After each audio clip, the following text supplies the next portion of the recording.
Igrao je impresivno, vrlo retko gubio setove, a njegovi protivnici delovali su nemoćno na terenu.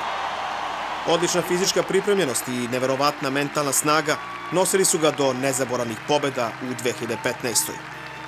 Osvojio je 11 turnira, među kojima su 3 Grand Slema.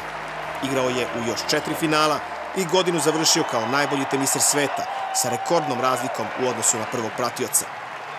Već sada ima toliko bodova da je obezbedio vizu za olimpijske igre u Riju, čak i kad ne bi odigrao nijedan meč do objavljivanja zvanične liste.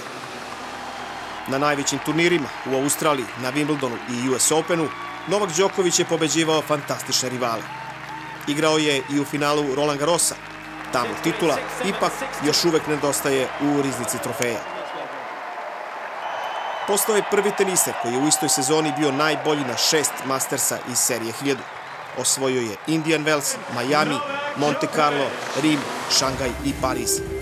Kad se tome doda i titula na završnom ATP turniru u Londonu, dobije se njegova najbolja sezona u karijeri. From Serbia, Novak Đoković. Sa 28 godina ima zrelost kakva se retko sreće. U punoj snazi, uživa u igri i, pored bogatstva i slave koje je stekao, zadržao je skromnost, neposrednost i razumevanje za probleme drugih. Novak Đoković.